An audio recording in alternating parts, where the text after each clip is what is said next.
It was February 10th, 1979, and Ralph Maliakini was super stoked. He had managed to talk his twin brother Robert into borrowing his almost new 17-foot Boston Whaler fishing boat with an 85-horse engine named the Sarah Joe. And what made this even better is he was able to convince 4 of his buddies, Benjamin, Scott, Peter, and Patrick, to go along with him. Now, if you're going to call in sick to work, there's nothing better to do, coming from a fisherman, to fish. And on the morning of February 11th, the 5 men loaded up their supplies and their fishing gear and set out from the small town of Hana on the southeast corner of Maui, an island of Hawaii. The 5 men would leave out, never to return. The only thing we know with absolute certainty in this mystery is what the weather did on that afternoon. But before we get into that, good morning, good afternoon, good evening, wherever you may be. I'm your host, Mr. Biggs, coming to you from the great state of Michigan, a place with a city buried in sand.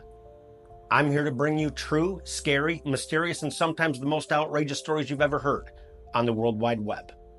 Let's get into it.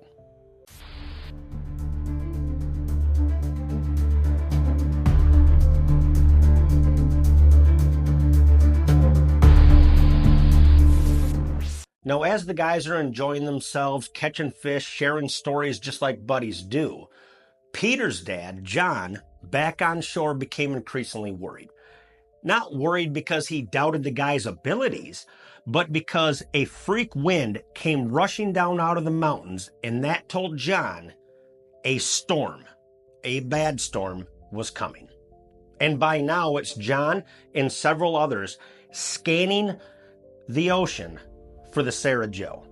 Others would go out on their own fishing boats looking for any signs, and they had to call off the search themselves because they were reporting waves as high as 40 feet. Their boats, they said, were standing vertical in the water. They were going to have to wait until the morning. And the next morning, February 12th, the Coast Guard was called in. And one of the first searchers on the scene was a man named John Naughton. And he would help point people in the direction of what to do. And as the days went on, the Coast Guard kept expanding their search. And despite having 44 planes in the air, countless boats in the water, covering 76,000 square miles of ocean, the Coast Guard finally called off their search. Because the biggest problem that nagged the planes in the air, the boats on the water, looking out onto the ocean with rolling whitecaps, blue water whitecaps, was the fact that the Sarah Joe herself was blue and white, making her practically invisible in the water. Now, just because the Coast Guard gave up their search didn't mean that the families didn't or the locals of the area. In fact, family members searched for years, locals months, years themselves, for any sign of wreckage along the coastline of Maui that might happen to wash up to give them some sort of closure. And it never came. Until one day, September 9th, 1988, nearly a decade after the Sarah Joe went missing, a marine biologist was on a wildlife expedition to the Taongi Atoll, which is a chain of the Marshall Islands. As the marine biologist and his crew beach their vessel, he sees something out of place. And as he approaches it, he clearly knows what it is, but it doesn't make any sense to him. He's staring face to face with an old beat-up boat. And as he gets closer, he's looking and he notices the registration number on the vessel. It starts with an HA. This boat is from Hawaii, and it is a blue and white Boston Whaler. It is the Sarah Joe. The crazy part is the Taongi Atoll is 2,300 miles from Maui. That is the distance from Detroit to Los Angeles. And to top that off, the marine biologist that was on this expedition was none other than John Naughton. Yes, you heard that right. The John Naughton that was one of the very first in the search and rescue for the Sarah Joe 10 years earlier. And about 60 yards from the Sarah Joe, they'd make another discovery.